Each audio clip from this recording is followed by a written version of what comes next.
centra, ne? No, it's fine. Very tempted to start singing again, like yesterday. You can also start with some karaoke. Okay, well, welcome everyone, and I'm super excited to be here with friends from Lokalise, Petr, and also Andrius from Revolut, and talk about the growth at the time when the market is shifting, at the time when the market is actually expecting, appreciating, and even demanding sustainable growth, ability to be profitable. And I'm also very curious to discuss what does that mean for your companies. But let me briefly introduce two of you. So we have here Petr, founder and chief revenue officer at Lokalise. It's one of the, I think, success stories with roots from Latvia.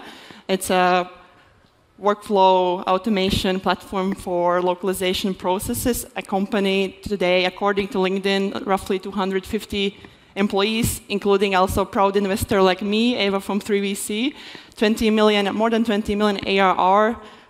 18 months ago, 50 million Series B. So very curious to chat about that later. And we also have Andrius, who is a partner at Revolut and also deputy CEO at Revolut Bank Lithuania.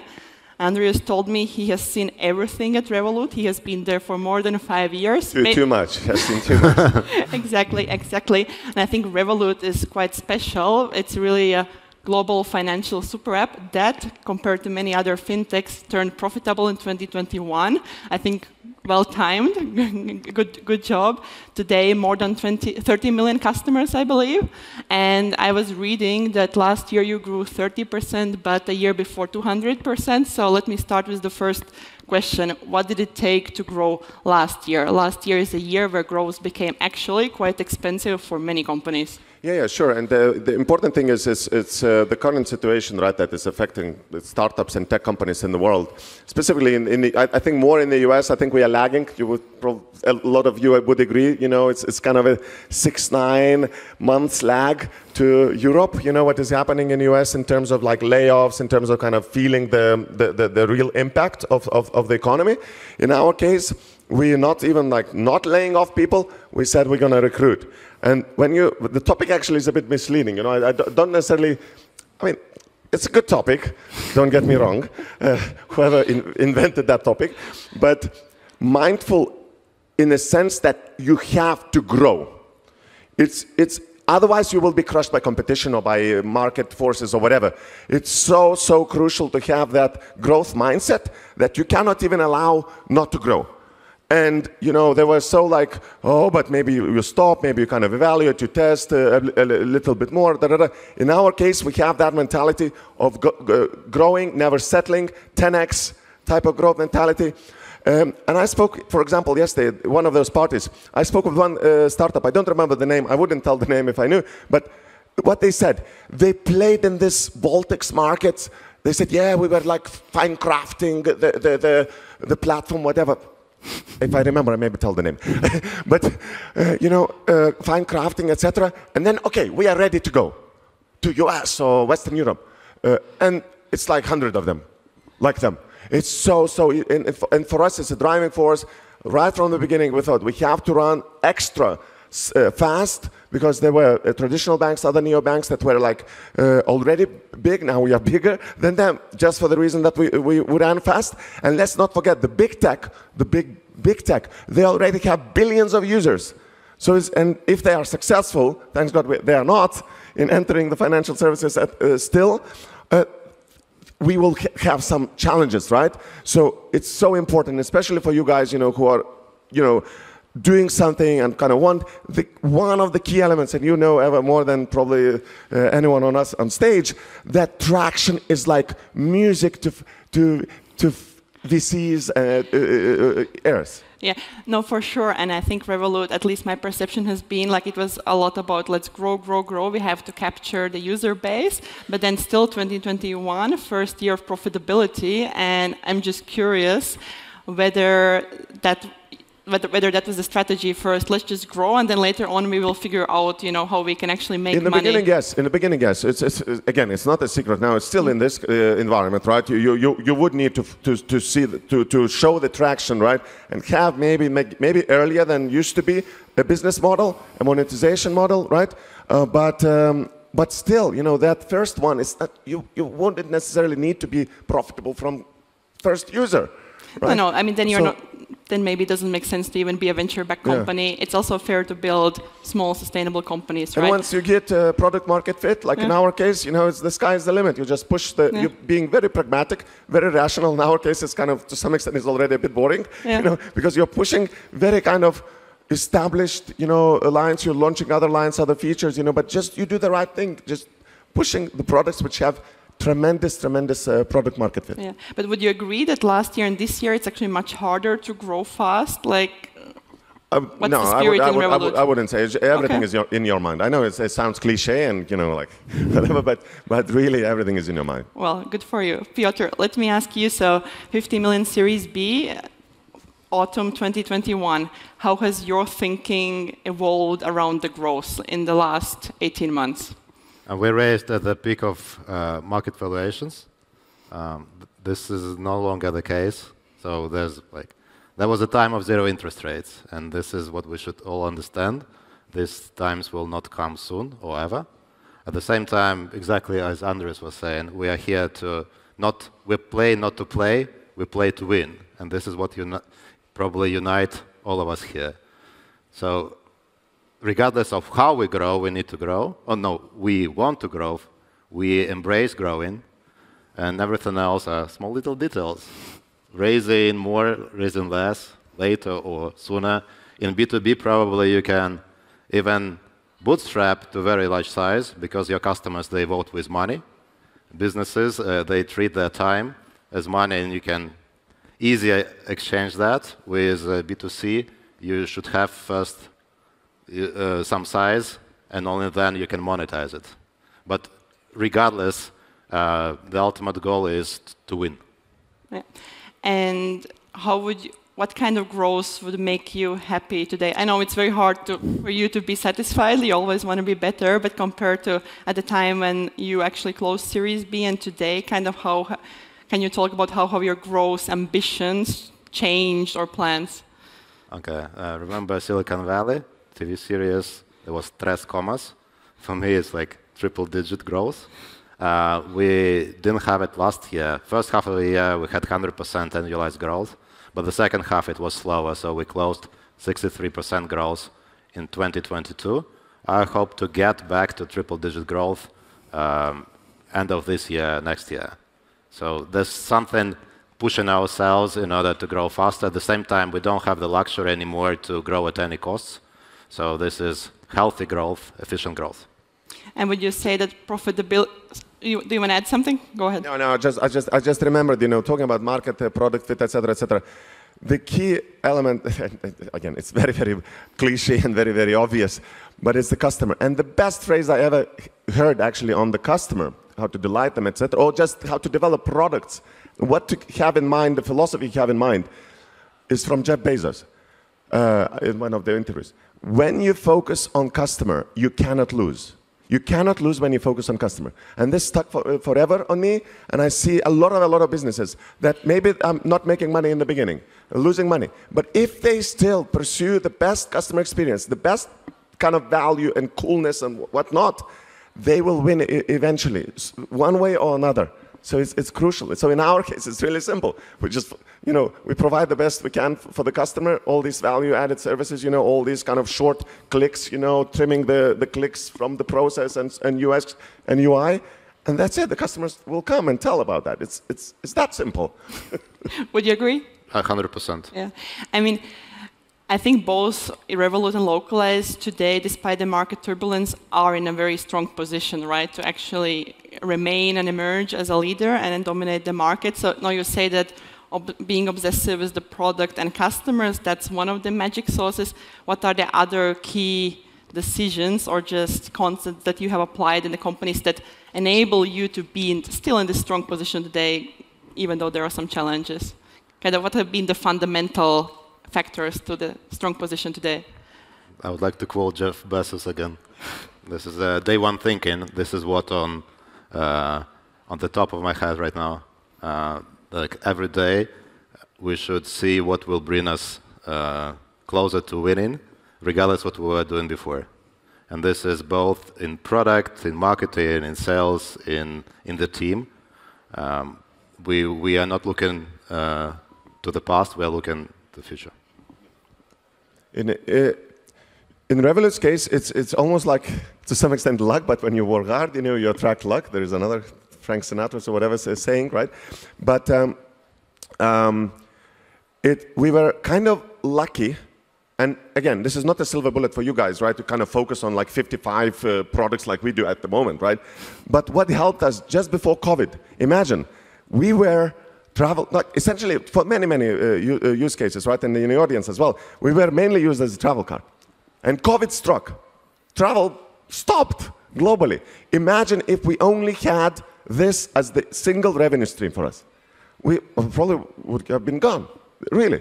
But we always had, I think, even from day one, I think we had like 5 revenue streams. Now we probably have 15, maybe 16 revenue streams, different things, right? The premiums, metal subscriptions, the business side of things, the insurance side of things, et cetera,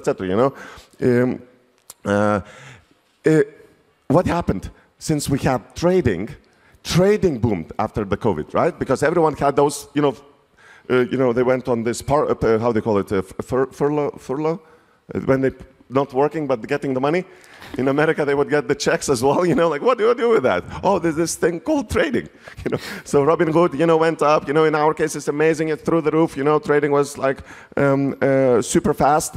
Business also grew, a lot of e-commerce, traditional businesses converted into e-commerces. They needed bank accounts, integrations and so on. So it was amazing. That kind of, being able to kind of navigate that, and now, since we are now full bank and we merged our e-money, like electronic money institution company in Lithuania for Europe, as well as bank in Lithuania for Europe, that we do from Lithuania, with 22 plus million customers. Last summer, we merged those, and we are back now. That's kind of okay as well, because of the interest rate, right? So once you kind of put those seeds, or they say in sales, spin as many plates on your hands, on your fingers, as possible. Don't spin one plate. You spin one plate, it breaks, that's it. You need to make another plate, which can be very, very difficult. And another story, there is this feature, roundup feature, right, that Revolut has, when you buy something for $2.40, right, the coffee, let's say, 60 cents, you can multiply whatever, put it aside, maybe kind of grow it, invest, don't touch it or whatever.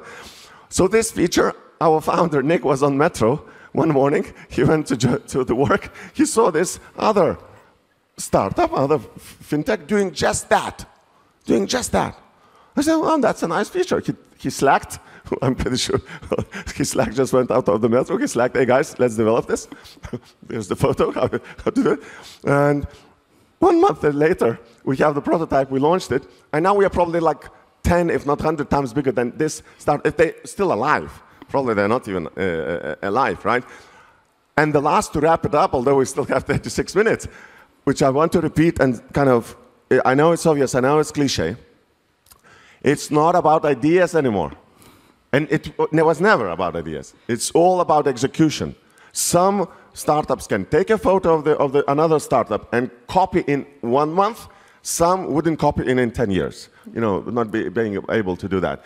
And especially now when ideas can be generated by ChatGPT in 10 seconds. You ask any, you can generate 100 ideas on any topic whatsoever. You will have 100 ideas. So what? It's all about execution, and this is a driving force, I know, for you guys and for many. I think Sorry, the market, I'm speaking too much, but... No, very good point, and I think the market is becoming more educated about this, because from the investor perspective, it used to be the case, the more you go towards Eastern Europe, the more afraid were the founders that, we as investors will steal their ideas, send it to others. That's not our job, right? But I think the market is getting educated, and kind of people acknowledge it's about the execution, right? So I think that's the right thinking. And Petr, Lokalise was bootstrapping in the first years. Do you think that also contributed to be in the position where you are today? I remember you and Nick, you were so scrappy, right? So mindful about ownership. If you take money, you want to know how that will generate return, and I really, really respect that. I'm just curious. So how has that contributed also to be in this strong position today? We would have done it again. This is like means to grow faster, exactly. So we fundraised when we were at 3 million ARR, 35 people. That was very intentional, and it allowed us to grow the team, to hire professionals who were looking for VC backing, and to be completely free in making decisions which will pay back later. At the same time, now we are looking to get back to profitability, to our bootstrapped roots. So this comes and goes. There's like fluctuations to the market. At the same time, when you are like going for profitability, you still have the choice to raise again. And this is what we'll do. We are opportunistic. If we see good investment opportunities, either in sales, marketing, or M&A, we'll be raising again. Yeah. I also want to talk about your teams and the impact on the teams, the fact that market is changing. So let's start with Lokalise. So Series A, Series B, focus on fast growth, investing the money to generate impact and returns. And now, again, you mentioned you want to go back to your bootstrapping roots, thinking about profitability. How does it work aligning the team on this kind of new mindset? What are the challenges? It's another input right now. When we are looking for efficiency of the growth. Yes, the team is adapting and probably has adapted for 80% of that, but we never stop. ChatGPT would help.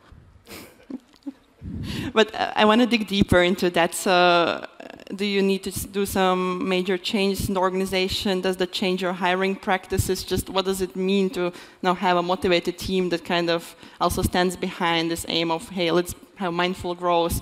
Let's make sure that we can be profitable if we want to. Change is constant. This is like given. We will never settle. If like every day it's another opportunity to improve, and we're competing with the world. If we are not doing this, someone else is doing this, and they'll win. So this is what we focus on. Yeah. Change. Andrius, what about Revolut? I mean, I have heard rumors, not about Revolut, but like 1-2 years ago in the fintech space, the hiring was so aggressive that there were LinkedIn messages going around, hey, come to us, I pay you 15% more, you know, no interview, nothing. So, not Revolut. Really? Yeah. No, not. Not Revolut. No. Nothing changes on like the current situation really doesn't change. It just allows us, whether it's a crisis, the COVID was a crisis, right? Where we had to mobilize, and kind of shift our focus from travel, kind of FX, heavy, into kind of other areas of, other revenue streams to improve that. And what really helped is the founders, but the management team said, let's not waste a good crisis. And that really got us moving. I remember that as well. The teams remember that as well, So whatever happens currently, for us, it's not a crisis. Actually, it's an opportunity. It's really good. It's gold rush, essentially. But for some of you guys, it may be a crisis because it's kind of, like it's, oh my God, like this and this and this. But at the same time, let's not waste it. Let's fail. You can just fail. The worst you can do is just fail. You fail fast. If I was an investor, and I am an investor to some funds, but I would look for somebody who comes to me and says, look, I have a plan how to fail in 6 months, and check this idea.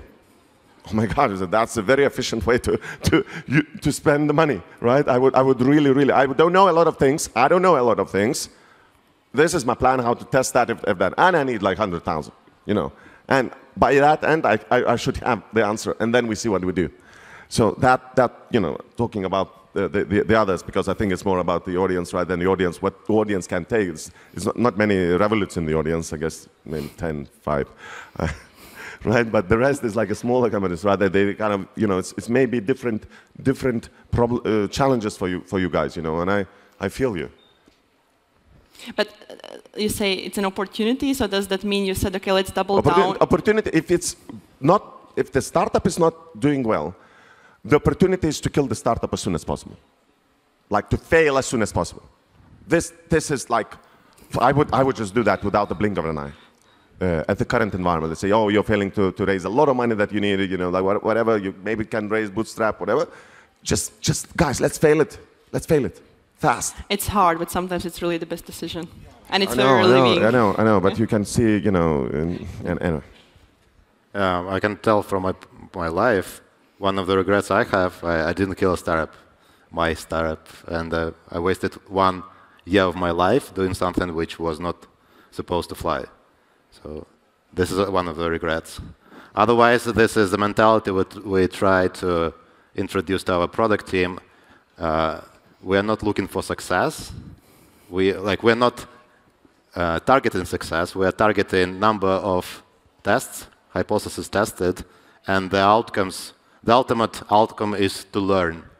And then success will come. If we are targeting success, this will be misleading. I know it's in the morning after the heavy night, you know, the minds are not working properly, but probably the best example on that one, like really learning from data, you know, by doing something, is the recent launch of Starship by SpaceX.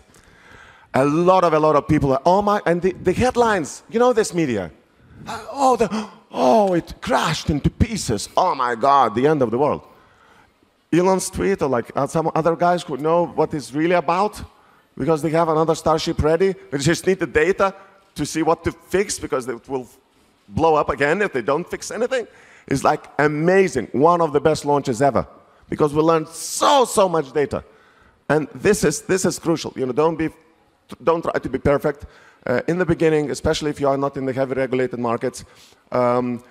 If you're launching something and you're not embarrassed when you launch, you're launching too late. That's very true. That's very true.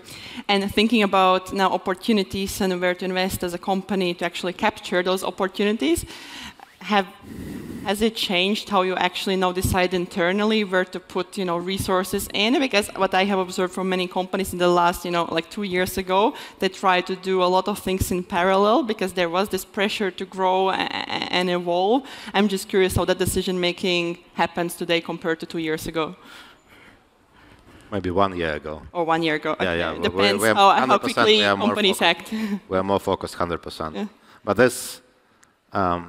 this comes top down. Like our leadership is becoming more focused, and then it propagates to their teams. And this is what I repeat every day.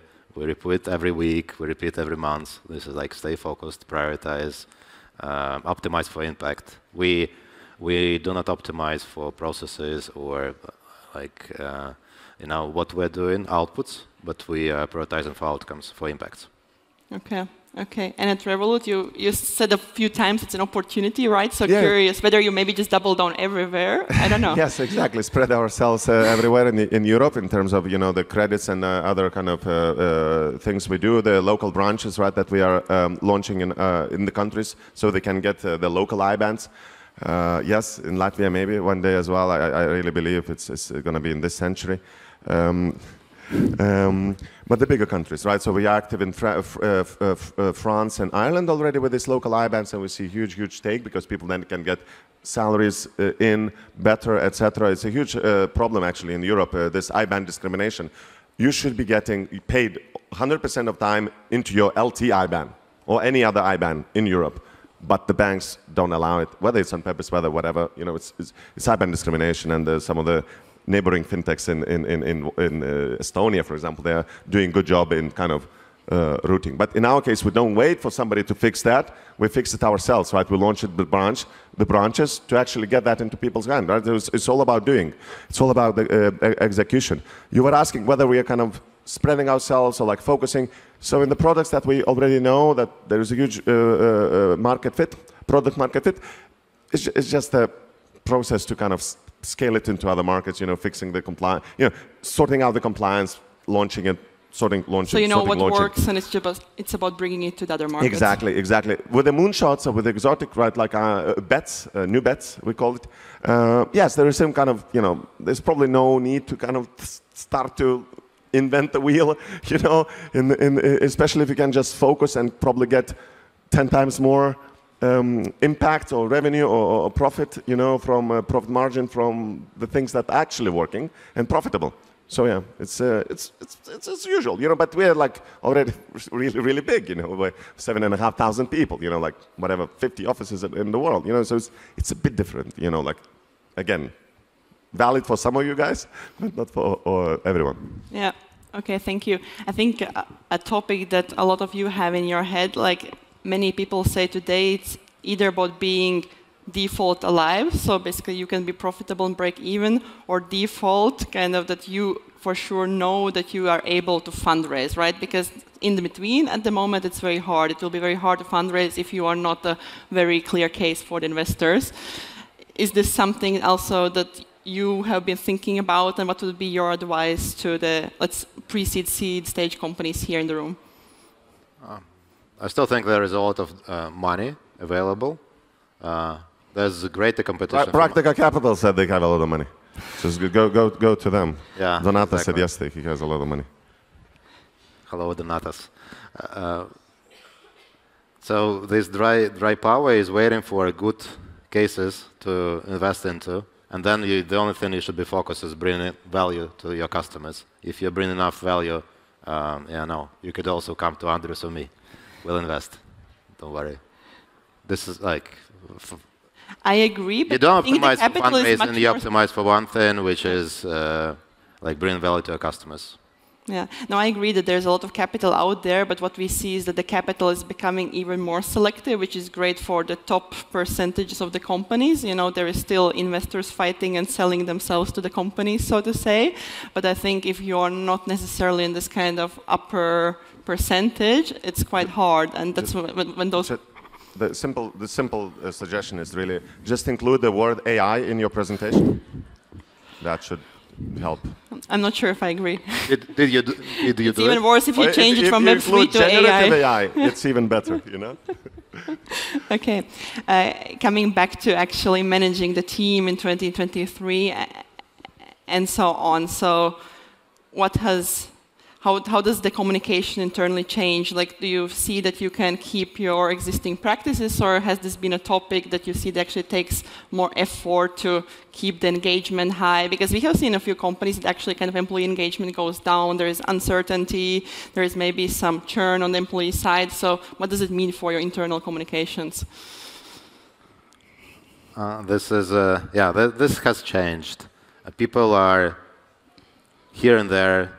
Some people more, some people less, are afraid of layoffs. We would like to change the mentality when everybody knows exactly where they are. We brought a specific person to focus on performance management. So everybody should understand whether they are underperforming and there is space for improvements, or they are solid performers, or they are overachievers. And there is a clear path for them to grow and career ladders and levels. Of course, if there is no such information, there is a lot of uncertainty and people are afraid, and there is a toll on that. Hopefully, we'll be solving it better than we were doing before. And Lokalise is known for being actually a remote company, which probably adds a challenge on the top. Like, how big is that topic actually? Remote. I don't think there's a big change, the big difference between remote and office. I know opinions differ. At least mine is, this means to the end, which is a success. And for us, it's still allowing us to hire people where they are, the best people we can find. Andrius? Sorry, I missed the question. Is it is communication in terms of the growth? No, I mean just the way how Revolut has been doing internal communications in the past. Is this a way that also works today when there is more uncertainty in the market, also in the employment market? There are layoffs, you know. Internal comms? Yeah. No. Look, again, we are lucky. We keep hiring. We don't laying off people. Really, one of the small number and kind of, you know, but we are, you know, like. The question is whether employees think it might come, right? When they're yeah, it's important, but like we even put it on the media, right? For employees, not even internal, but for the media, for employees and their parents to read that their kids won't be fired at Revolut if they perform. Okay, so basically the process you had in place before, that's also something that works very well if they perform, right? I guess it's good that you are today, I would say, really in a strong position, one of the fintechs that is not experiencing that much trouble, that gives this peace of mind for your employees. Look, execution is everything. Again, performance is everything, and how you measure, and then what you have, the side things, the benefits, the perks, etc., etc. Those are nice, but when as a you have to, it's just the performance. We have another saying, we're not like a kindergarten football team. We are special forces. And if you look at special forces, SEAL 6 and all that type of kind of SWAT teams, believe me, they are the best of the best performance in their field, and that's how they can achieve amazing results. And this is as simple as that. As simple as that. And no matter which successful company you take, if they didn't overhire as some other, maybe tech company is really huge, like hundreds of thousands, maybe you can hide somewhere, behind the sofa and maybe escape some performance valuations properly, being valid. But when you kind of still small, relatively small teams, you cannot escape. You cannot hide. And for example, the reason why Kilo Health, you probably remember that very emotional Tadas Burgaila presentation yesterday. Again, the ideas were there forever. It's just the execution, and believe me, people perform there as well. You can apply for the jobs in Riga and see it yourself. Are you an angel investor? Am I? Yeah. No, I missed them. Okay. And one of the last questions. So I think in November, December 2021, we knew that something will happen, but we still, I think, many people didn't act like maybe the market will change. Now looking back, is there something that you wish you would have done differently as a company in, let's say, a year ago, 18 months ago? If you knew that, in March, April 2022, the market will think totally different. What are maybe the key learnings that you would have done differently that might be also helpful to the audience? For me personally, my team is leadership team, and I would do some decisions in leadership sooner. Some people manage them out earlier if they're not performing good enough. Yeah. Is this, you think, a common topic that maybe 2 years ago, in general, the companies were a bit more flexible with performance? There was this pressure to grow, to hire, that maybe performance management was not a high priority topic enough? Yeah, definitely there's less opportunity to improve now. The grace period to improve performance is shorter. Yeah, you can also say CEOs now are more in a war phase than in relaxed phase, optimizing for, I don't know, work-life balance or people's well-being. It will come. This is also people who feel good, they perform better, but this is not the priority comparing to performance.